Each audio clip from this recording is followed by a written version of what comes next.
Hello, boys and girls. It's April 23rd, Thursday. I'm outside on my back porch. It's raining, so I thought it'd be a great day to read a rainy day book. This one's called Raindrop Splash by Alvin Tresalt. And this story will talk to us a little bit about some of the animals we know and love that live in the forest or even in our backyard. And we're going to find out what they do on a rainy day. Drip, drop, splash. Drip, drop, splash. Drip, drop, splash went the rain all day. Dripped from the shiny leaves, dropped from a rabbit's nose, splash from a brown bear's tail, fell from a daisy's face, trickled down the tree trunks and splunked on a green frog's back. I don't think that green frog minds the rain at all.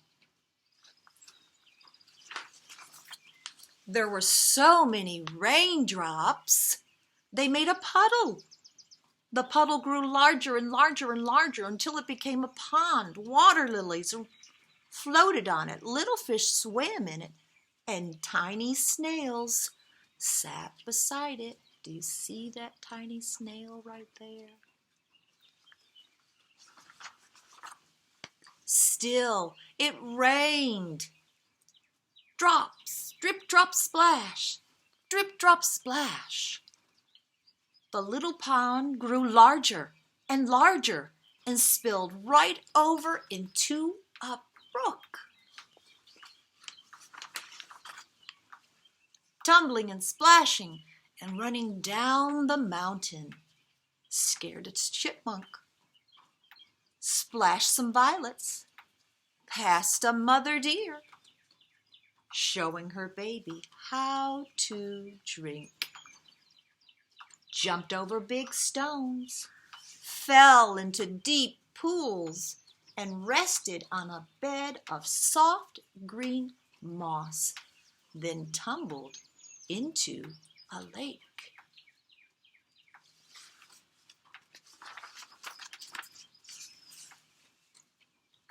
Now it was a big lake with big fish and tall pickerel weed.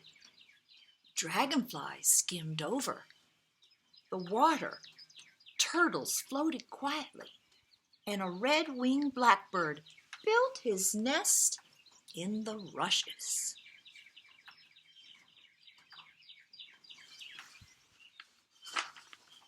Still it rained. Drip, drop, splash. Drip, drop, splash.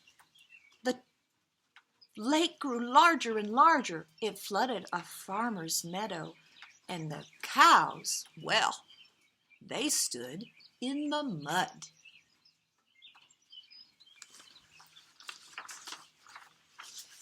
It covered a road, and the cars couldn't pass, and the children had to go to school in a boat.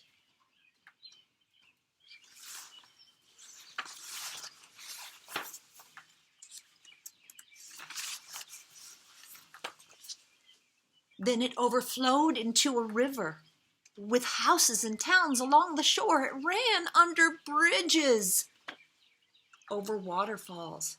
Men fished from the rocks, and two teams had a boat race.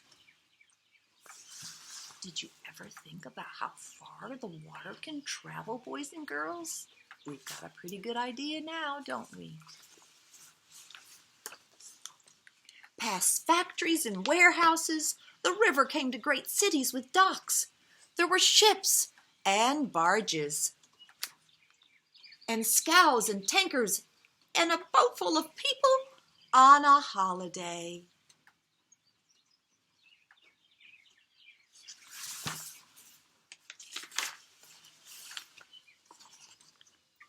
Little boys jumped into the water. Subway trains and cars ran under it. Ferry boats puffed back and forth on top, and seagulls, well, they flew over it looking for fish to eat.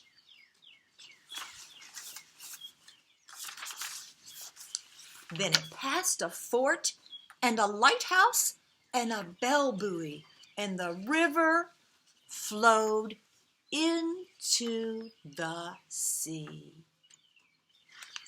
And now we see the pathway, the water from the rain that it took, and we see how the animals managed, and just the path of the rain on a rainy day.